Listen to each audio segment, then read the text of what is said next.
ఖురాన్లోని సూరె కహఫ్ ఒక అద్భుతమైనటువంటి సంఘటన.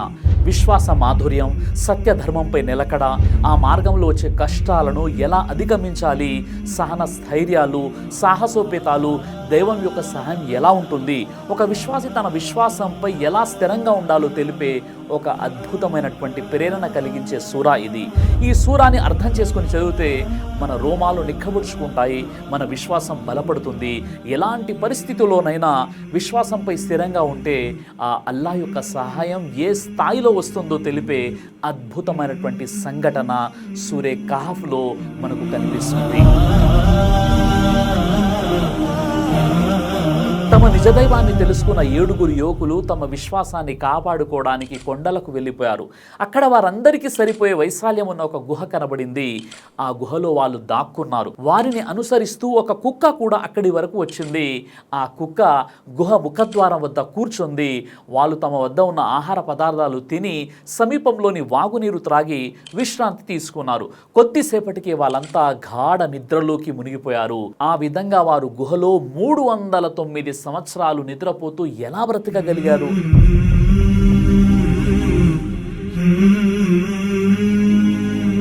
ఖురాన్లోని సూరే కహఫ్ ఆయత్ 9 నుండి 25 వరకు ప్రస్తావించబడిన అస్హాబే కహఫ్ ఈ కథ టర్కీలోని ఎఫెసన్ సమీపంలోని పియాన్ పర్వతం లేదా కోలియన్ పర్వతం వాలుపై 1926-1928లో తవ్వబడిన టర్కీలోని టార్సస్కు ఉత్తరాన ఉన్న మరియు జోర్డాన్లోని అమ్మాన్కు తూర్పున ఉన్న రాజిబ్ అనే నగరాలలో ఉన్నటువంటి గుహలలో ఈ యువకుల సంఘటన ముడిపడి ఉంది.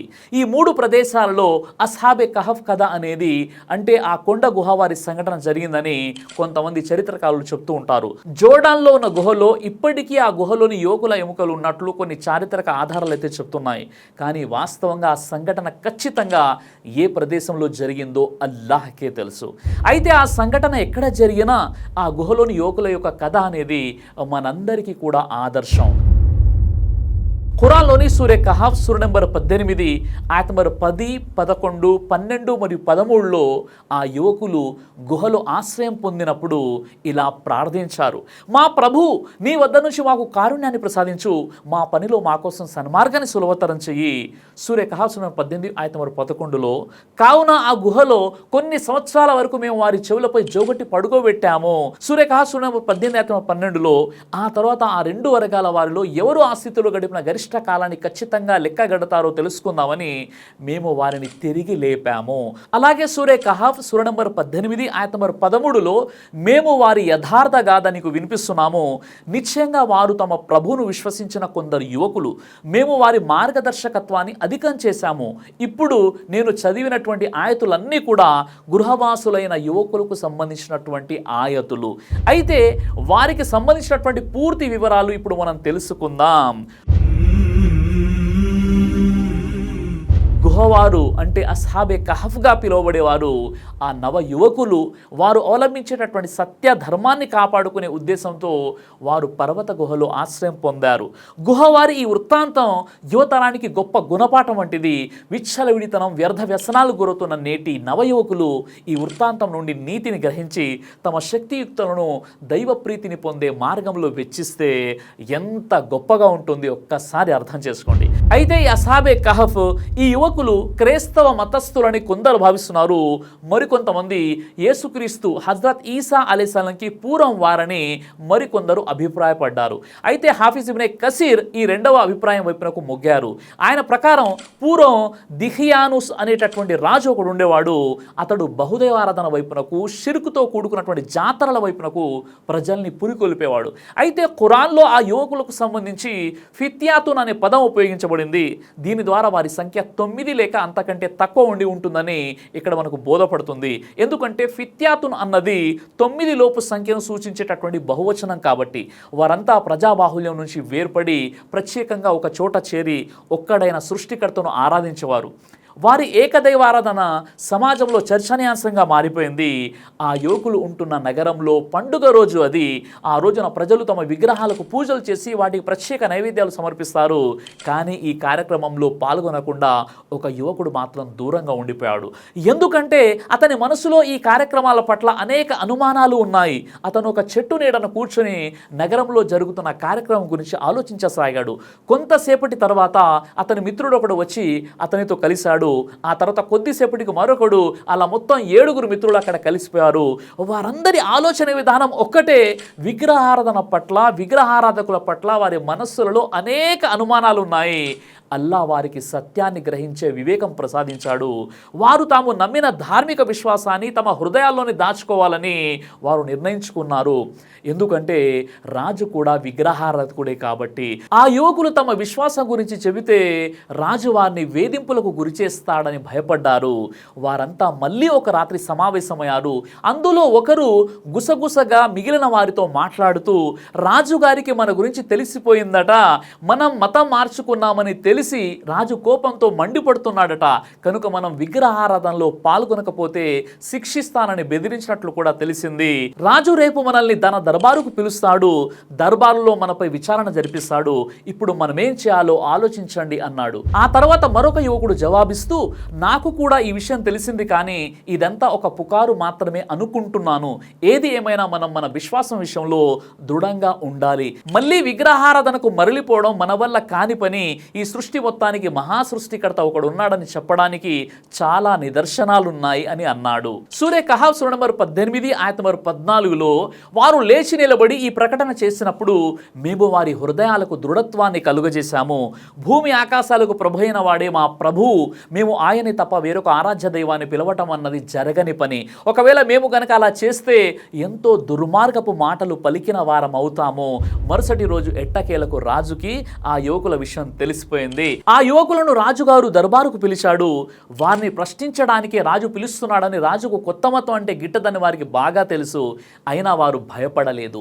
తమ ప్రభువు భూమి ఆకాశాలకు ప్రభు అని, ఆ సృష్టికర్తను తప్ప మరెవ్వరిని దేవునిగా అంగీకరించలేమని నిర్భయంగా చెప్పారు. అల్లాహ్ను తిరస్కరిస్తే మహాపాపం చేసినట్లవుతుందని కూడా వివరించారు. ఈ మాటలు విని రాజుగారికి చాలా కోపం వచ్చింది. వారికి మరణశిక్ష విధిస్తానన్నాడు. కానీ వారు గౌరవప్రదమైనటువంటి కుటుంబాలకు చెందిన వారైనందువల్ల వారికి ఒక రోజు గడువు ఇచ్చాడు. ఈలోగా తమ కొత్త మతాన్ని వదులుకోనట్లయితే వారికి చావు తప్పదని హెచ్చరించాడు.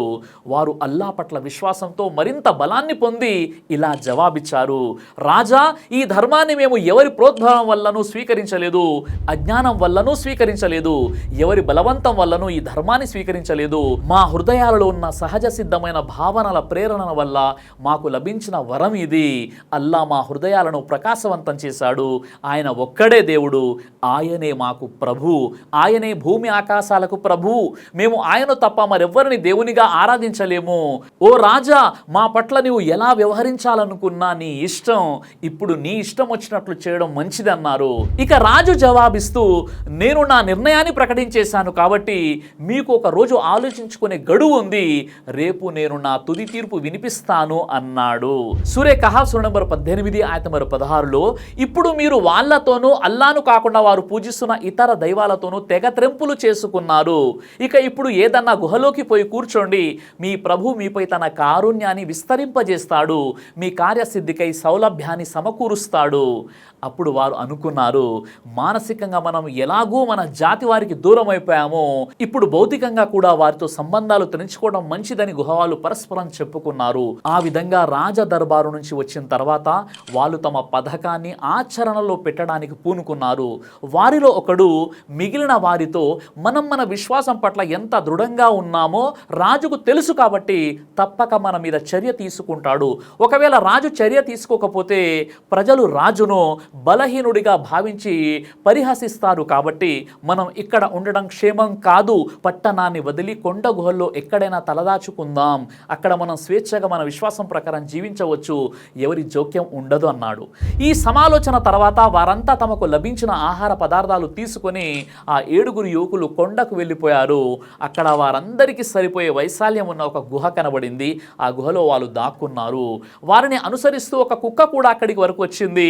ఆ కుక్క గుహ ముఖద్వారం వద్ద కూర్చుంది. వాళ్ళు తమ వద్ద ఉన్న ఆహార పదార్థాలు తిని సమీపంలోని వాగునీరు త్రాగి విశ్రాంతి తీసుకున్నారు.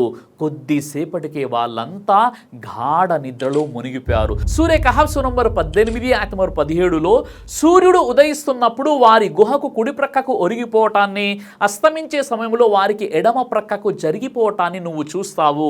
వారేమో ఆ గుహలోని విశాలమైన స్థలంలో ఉన్నారు. ఇది అల్లా సూచనల్లోనిది. అల్లా సన్మార్గం చూపిన వాడు మాత్రమే సన్మార్గాన ఉంటాడు. మరి ఆయన పెడత్రోవ పట్టించిన వారిని ఆదుకొని మార్గదర్శకత్వం వహించేవాడెవడిని నీవు పొందలేవు. ఈ విధంగా అల్లా వారికి రక్షణ కల్పించాడు. సూర్యుడు ఉదయించే వేళ ఆ గుహకు కుడి ప్రక్క నుంచి సాగిపోయేవాడు, అస్తమించే సమయంలో గుహకు ఎడమ ప్రక్కన ఒరిగిపోతాడు. అందుచేత వారిపై ఎండ పడేది కాదు. మరి చూడబోతే వాళ్ళు గుహ లోపల చాలా విస్తారమైన స్థలంలో విశ్రాంతి పొందుతున్నారు. ఫజ్వతున్ అంటే విశాలమైన స్థలం అని అర్థం. అది సువిశాలమైన స్థలమైనప్పటికీ దానిపై ఎండ పడకుండా ఉండేలా సూర్యుడు కుడి ఎడమలకు వాలిపోవడం ముమ్మాటికి అల్లాహ్ యొక్క నిదర్శనం. సూర్య కహాఫ్ నంబర్ 18 ఆయత నంబర్ 18లో వారు మేల్కొని ఉన్నారని నువ్వు భావిస్తావు, కానీ వారు నిద్రపోతూ ఉంటారు. మేము వారిని కుడి ప్రక్కకు ఎడమ ప్రక్కకు ఒత్తిగిలి పడుకునేలా చేస్తున్నాము. వారి కుక్క కూడా గుహ ముఖద్వారం వద్ద తన ముందు కాళ్ళను చాపి కూర్చొని ఉండేది. ఒకవేళ నువ్వు వారిని తొంగి చూస్తే వెనుతిరిగి పారిపోతావు. వారి గాంభీర్యం నిన్ను భయకంపితుని చేస్తుంది. సూర్యుడు ఉదయించే వేళ ఆ గుహ కుడి ప్రక్క నుంచి సాగిపోయేవాడు, అస్తమించే సమయంలో గుహకు ఎడమ ప్రక్కకు ఒరిగిపోతాడు. అందుకే వారిపై ఎండ పడేది కాదు. ఇక్కడ గమనించదగ్గ విషయం ఏంటంటే మేల్కొని ఉండేవారు ఎలా ఉంటారో వారు కూడా సరిగా అలాగే ఉన్నారు. పదే పదే అటు ఇటు ఒత్తిగిలుతూ ఉండేవారు. వారు ఆ విధంగా అటు ఇటు దొర్లటంలో కూడా గొప్ప పరమార్థం ఉంది. ఆ ఏర్పాటు గనక జరిగి ఉండకపోతే నేల మట్టి వారిని తినేసేది, వారి శరీరాలు కుళ్ళిపోయేవి. ఎవరు కూడా వారి దగ్గరకు వెళ్లకుండా ఉండడానికి అల్లా తరపున జరిగిన అపురూపమైన రక్షణ ఏర్పాటు ఇది. ఆ విధంగా ఆ యువకులు పట్టణం వదిలి వెళ్ళిన విషయాన్ని అందరూ చెప్పుకోసాగారు. వాళ్ళు ఎక్కడికి వెళ్ళారో ఎవరికి తెలియలేదు. వారి తల్లిదండ్రులు వారిని వెతకడానికి చాలా మందిని పంపించారు. రాజు కూడా దేశం యావత్తు వారి కోసం వెతికించాడు, కానీ వారి జాడ మాత్రం దొరకలేదు. ఫలితం శూన్యమైపోయింది. ఎందుకంటే వారిప్పుడు సూక్ష్మ ద్రష్ట అయిన అల్లా రక్షణలో విశ్రాంతి తీసుకుంటున్నారు. ఇలాంటి సంఘటన దైవ ప్రవక్త ముహమ్మద్ సల్లల్లాహు అలైహి వసల్లం వారి జీవితంలో కూడా జరిగింది. అంతిమ దైవ ప్రవక్త ముహమ్మద్ సల్లల్లాహు అలైహి వసల్లం వారిని మక్కా అవిశ్వాసులు వెతుక్కుంటూ గారే సౌర్ వరకు వచ్చి తిరిగి వెళ్ళినట్టే వారు కూడా ఆ పరిసరాలన్నీ వెతికారు, కానీ గుహలోకి పోలేదు. వారు ఈ విధంగా మాయమైపోయిన తర్వాత చాలా కాలం వరకు జనం కథలుగా చెప్పుకున్నారు. అనేక తరాల వరకు ఈ కథ వ్యాపించింది. రోజులు నెలలు గడిచాయి, సంవత్సరాలు గడిచాయి. ఆ తర్వాత వాళ్ళు అలాగే గాఢ నిద్రలో ఉండిపోయారు. సూర్యకిరణాలు ఆ గుహలోనికి రాలేదు. కటిక చీకట్లో ఉండడం వల్ల వారి గురించి బాటసార్లకు కూడా తెలుసుకునే అవకాశం చిక్కలేదు. వారి చుట్టూ ఉన్న ప్రపంచం నుంచి అల్లా వారికి ఆశ్రయం కల్పించాడు.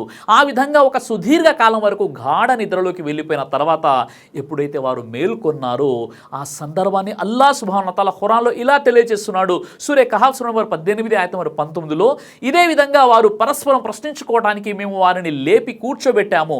వారిలో ఒకతను మీరు ఎంతసేపు ఇక్కడ విశ్రమించి ఉంటారు అని అడగ్గా ఒక రోజో లేక ఒక రోజు కన్నా తక్కువ సమయమో ఉండి ఉంటామని వారు సమాధానం ఇచ్చారు. మళ్ళీ ఇలా చెప్పారు, మీరు ఎంతసేపు ఉన్నారన్న విషయం మీ ప్రభుకే బాగా తెలుసు. సరే, ఇప్పుడు ఈ వెండి నాణాలనిచ్చి మీలో ఒకరిని పట్టణానికి పంపండి. అతను వెళ్ళి అత్యంత పరిశుద్ధమైన భోజనం ఏదో కనుక్కొని అందులో నుంచి మీకోసం తినటానికి తీసుకువస్తాడు. అయితే అతను మృదువుగా జాగ్రత్తగా వ్యవహరించాలి. మీ జాడ ఎవరికీ తెలియనివ్వకూడదు. ఆ విధంగా వారు 309 సంవత్సరాల కాలం నిద్రలో గడిపారు. ఆ తర్వాత అల్లా వారిని మళ్ళీ నిద్ర నుంచి లేపాడు. నిద్ర నుంచి మేల్కొన్న తర్వాత ఆ యువకులు తాము చాలాసేపు నిద్రపోయామని అనుకున్నారు. అందులో ఒకడు జవాబిస్తూ బహుశా ఒక రోజంతా నిద్రపోయి ఉంటామన్నాడు. మరొకడు జవాబిస్తూ సూర్యాస్తమయం ఇంకా కాలేదు కాబట్టి రోజులో కొంత భాగం మాత్రమే నిద్రపోయి ఉంటామన్నాడు. ఇంకొకడు మాట్లాడుతూ, ఈ ఊహలు కట్టిపెట్టండి, నిజం అల్లాహ్కు మాత్రమే తెలుసు. ముందు నాకు ఆకలి చాలా వేస్తుంది, మనలో ఎవరినైనా పట్టణానికి పంపించి ఆహారం తెప్పిద్దాం. మన జేబులో ఎవరి వద్ద ఎంత సొమ్ము ఉందో పోగు చేయండి. పట్టణానికి వెళ్ళేవారు ఎవరైనా చాలా జాగ్రత్తగా ఉండాలి, మన ఆచూకీ ఎవరికి తెలియకూడదు అన్నాడు. వాళ్ళంతా తమ వద్ద ఉన్న సొమ్మును ఒకరికిచ్చారు, అతడిని పట్టణానికి పంపించేశారు. ఆ యువకుడు పట్టణం దగ్గరకు చేరుకుంటున్నప్పుడు అక్కడి పరిసరాలు చూసి చాలా ఆశ్చర్యపోయాడు. అంతా కొత్తగా ఉంది, అతను ఏది గుర్తుపట్టలేకపోయాడు. భవనాలు, ప్రజల వస్త్రాధారణ, వ్యవహార శైలి అన్నీ కూడా మారిపోయాయి. ఆ విధంగా అతను ఒక పలహారశాల చూసి అందులోకి ప్రవేశించాడు.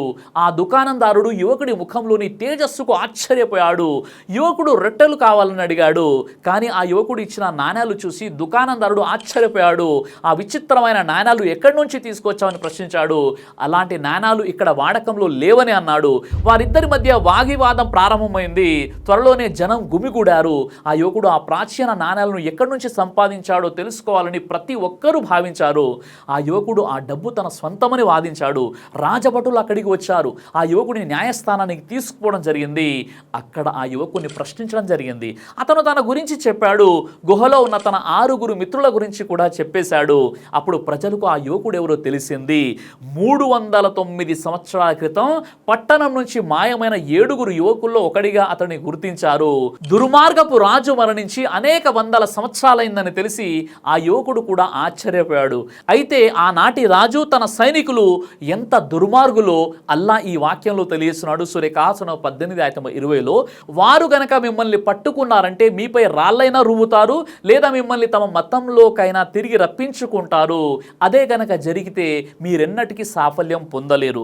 ఈ వాక్యాన్ని బట్టి ఆ రాజు ఎంత దౌర్జన్యపరుడో మనకు అర్థమవుతుంది. అయితే గతించిన ఇలాంటి సంఘటనలను ప్రస్తావించే ఉద్దేశాన్ని అల్లా ఖురాన్లోని ఆయతులు తెలియజేస్తున్నాడు. సూరకాసనం 18:21లో, ఈ విధంగా అల్లా వాగ్దానం సత్యమని, ప్రళయం సంభవించటంలో సందేహానికి తావు లేదని ప్రజలు తెలుసుకోవటానికి మేము వారి పరిస్థితిని గురించి ప్రజలకు తెలియచేశాము. మరి వారేమో అప్పుడు ఈ వ్యవహారంలో పరస్పరం తర్జన భర్జన చేసుకోసాగారు. వీరి గుహపై ఒక కట్టడం కట్టండి అని కొందరన్నారు. వీరి సంగతి వీరి ప్రభుకే బాగా తెలుసు. వీళ్ళ వ్యవహారంలో పైచేయిగా ఉన్నవారు మాత్రం ఇలా అన్నారు, మేము వీళ్ళు ఉన్న చోట ఒక ఆరాధన ఆలయం కడతాము. ఈ సంఘటన గురించిన వార్త రాజుగారికి తెలిసింది. ఆయన ఒక సందేశాన్ని పంపి ఆ యువకుడిని పిలిపించుకున్నాడు.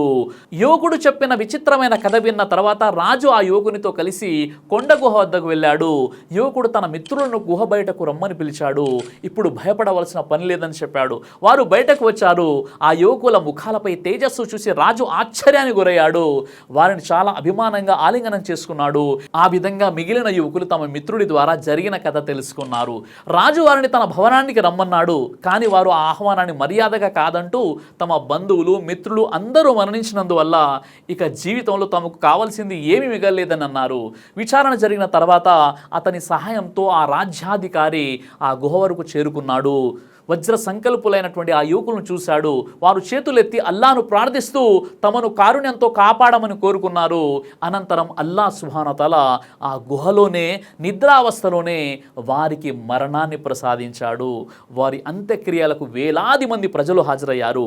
అప్పుడు రాజ్యాధికారి ఈ యువకుల రక్షణ నిమిత్తం ఒక కట్టడాన్ని నిర్మించండి అని ఆదేశించాడు. ఈ విధంగా కొండ గుహను వారి సమాధిగా రాజు అందంగా కట్టించాడు. ఇక్కడ సమాధులను దృఢంగా నిర్మించడం అనే ఒక ప్రస్తావన వచ్చింది కాబట్టి దీనికి సంబంధించి ప్రవక్త వారు ఏమన్నారు అంటే, సమాధులను అందంగా కట్టించడం అన్నది ముహమ్మద్ ప్రవక్త సల్లల్లాహు అలైహి వసల్లం హదీసు ప్రకారంగా ఇది నిషిద్ధం. మహాప్రవక్త ముహమ్మద్ సల్లల్లాహు అలైహి వసల్లం ఆయన సహచరులు షహీదులు అంటే అమర వీరులు అయినప్పటికీ ఎవరి సమాధుల్ని కూడా ఈ విధంగా దృఢంగా కట్టించలేదు.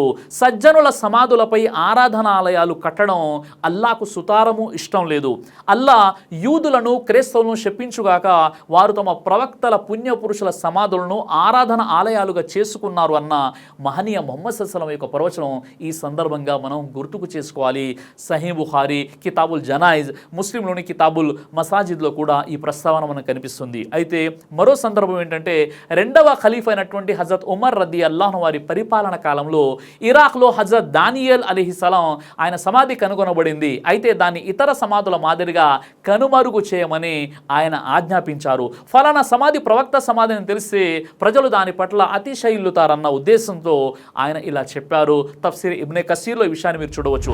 అసలు గుహవాసులు ఎంతమంది అన్న విషయంలో ప్రజల్లో కలిగిన సందిగ్ధాన్ని అల్లాహ్ సుబ్హానహు వ తఆలా ఖురాన్లో ఇలా తెలియజేస్తున్నాడు.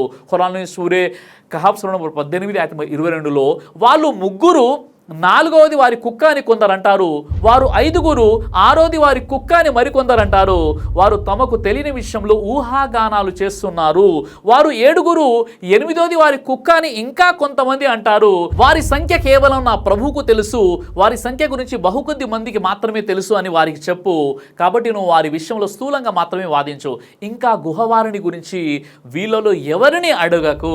ఈ గుహవాసులకు సంబంధించి మరో ముఖ్యమైనటువంటి విషయం ఏమిటంటే గుహవారు అసలు ఎంతమంది అన్న విషయంలో మహాప్రవక్త సల్సలం కాలం నాటి విశ్వాసులు మరియు అవిశ్వాసుల్లో వాదులాట కూడా జరిగేది. ముఖ్యంగా గ్రంథ జ్ఞానం గలవారు యూదులు క్రైస్తవులు ఈ వ్యవహారంలో లేనిపోని ప్రశ్నలు గుప్పించేవారు. వాస్తవానికి ఆ విషయానికి సంబంధించినటువంటి యథార్థ జ్ఞానం వారిలో ఎవరికి ఉండేది కాదు. అంచనాలపై కబుర్లు చెప్తున్నారు, కాకి లెక్కలు వేస్తున్నారు. ఈ విషయంలో వారి అంచనా చూడకుండా రాయి విసరడం లాంటిదే. ఇక్కడ 3 వర్గాల అభిప్రాయాలు ప్రస్తావనకు వచ్చాయి. మొదటి 2 వర్గాల అభిప్రాయాలను ఊహాగానాలు రజ్ముల్ బిల్ గైబ్గా బేరీజు ఖరారు చేసిన తర్వాత 3వ వర్గ అభిప్రాయాన్ని ప్రస్తావించడాన్ని బట్టి ఇది ప్రమాణబద్ధమైనదని, వాస్తవానికి వారి సంఖ్య అంతేనని, అంటే వారు 7గురు అని కొంతమంది ఖురాన్ వ్యాఖ్యాతలు పేర్కొన్నారు. ఇబ్నే కసీర్ మరియు కొంతమంది ప్రవక్త ప్రియ సహచరులు రదియల్లాహు అజ్మయిన్ గుహవారి సంఖ్య ఎంత అన్న విషయంలో తెలిసిన బహుకొద్ది మందిలో మేము ఉన్నాం, 3వ మాటలో అభిప్రాయపడినట్లు వారు 7గురు మాత్రమే అని చెప్పేవారు. తఫ్సీర్ ఇబ్నే కసీర్లో విషయాన్ని మీరు చూడవచ్చు. ఈ విధంగా సూరే కహఫ్లోని గుహవాసుల గురించి పూర్తి వివరంగా తెలుసుకున్నాం. ఈ వృత్తాంతం ద్వారా మనం నేర్చుకోవాల్సినటువంటి పాఠం ఏంటంటే నిజదైవాన్ని తెలుసుకున్నప్పుడు దైవం తరపు నుండి పరీక్షలు ఎదురుతాయి, కష్టాలు ఎదురవుతాయి. ఆ కష్టాలలో కనుక విశ్వాసంపై స్థిరంగా ఉంటే దైవం ఖచ్చితంగా తనను నమ్ముకున్న భక్తులకు సహాయం చేస్తాడు, వారికి గౌరవం ప్రసాదిస్తాడు అన్న విషయం ఈ సంఘటన ద్వారా మనకు అర్థమవుతుంది. శుక్రవారం నాడు సూరే అల్ కహఫ్ పఠనం చేయాలని కూడా మనకు ప్రోత్సహించబడింది. మరియు ముస్లింలకు ఇది ఒక సాధారణ ఆచారం. సాధారణంగా శుక్రవారం నాడు మనం సూరే కహఫ్ని పఠించడం తప్పనిసరి అని పండితులు కూడా ధృవీకరించారు. సూరే కహఫ్కి సంబంధించి ప్రవక్త ముహమ్మద్ సల్లల్లాహు అలైహి వసల్లం వారు ఇలా అన్నారు, శుక్రవారం నాడు సూరే అల్ కహఫ్ చదివే వారికి శుక్రవారం నుండి తదుపరి శుక్రవారం వరకు మధ్య ఒక కాంతి ప్రకాశిస్తుంది. అదేవిధంగా సూరే అల్ కహఫ్ ప్రారంభం నుండి 10 ఆయతులను కంఠస్థం చేసేవాడు క్రీస్తు విరోధి అయినటువంటి దజ్జాల్ నుండి రక్షించబడతాడని కూడా ప్రవక్త ముహమ్మద్ సల్లల్లాహు అలైహి వసల్లం తెలియజేశారు. అల్లాహ్ మనందరికీ ప్రతి శుక్రవారం ఖచ్చితంగా సూరే కహఫ్ చదివే సద్బుద్ధిని ప్రసాదించుగాక. ఆమీన్. ఈరోజు మనం చూస్తున్నాం చాలా మంది శుక్రవారం అయినప్పటికీ సూరే కహఫ్ని చదవరు.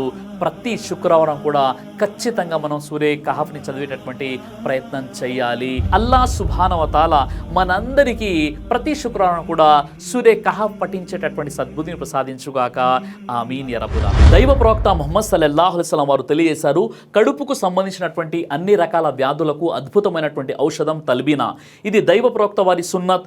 మంచి ఆహారం, ఇమ్యూనిటీ బూస్టర్, ఇందులో షిఫా ఉంది. ఇది మంచి ఔషధంగా కూడా పనిచేస్తుంది. కాబట్టి పిల్లలు అయినా పెద్దలు అయినా ఎవరైనా దీనిని ఉపయోగించవచ్చు. అలాగే ఖురాన్లో దైవం తెలియజేశాడు, తేనెలో మీకు స్వస్థత ఉంది అని. కాబట్టి స్వచ్ఛమైనటువంటి ఫారెస్ట్ హనీ కోసం మీరు సంప్రదించండి. అలాగే పురుషుల కోసం ప్రత్యేకంగా తయారు చేయబడినటువంటి షాహీ హల్వా, ఇది లైంగిక సమస్యలను దూరం చేసి శృంగార సామర్థ్యాన్ని పెంచుతుంది, మీ దాంపత్య జీవితంలో మంచి అనుభూతినిస్తుంది. ఇందులో ఎలాంటి సైడ్ ఎఫెక్ట్స్ లేవు. ఇది కంప్లీట్గా హెర్బల్ ప్రొడక్ట్స్తో తయారు చేయబడినటువంటిది. కాబట్టి స్క్రీన్పై కనిపిస్తున్నటువంటి ఈ నెంబర్స్కి కాల్ చేసి మీరు ఇప్పుడే ఈ ప్రొడక్ట్స్ని ఆర్డర్ చేసుకోవచ్చు. కొరియర్ ఫెసిలిటీ కూడా ఉంది. ఆలస్యం ఎందుకు, వెంటనే ఆర్డర్ చేయండి. ఉమ్రా ఆఫర్కి సంబంధించి 1000 కస్టమర్స్ అవ్వగానే, అంటే ఇంకా 225 ఆర్డర్స్ రాగానే ఈ 1000 మందికి డ్రా తీసి ముందు ఒకరిని ఉమ్రాకి పంపించడం జరుగుతుంది. కాబట్టి ఈ 225 మంది తల్బీనా కస్టమర్స్కి ఇది ఒక గొప్ప అవకాశం. వెంటనే ఈ నెంబర్కి ఫోన్ చేసి తల్బీనా ఆర్డర్ చేసుకోండి.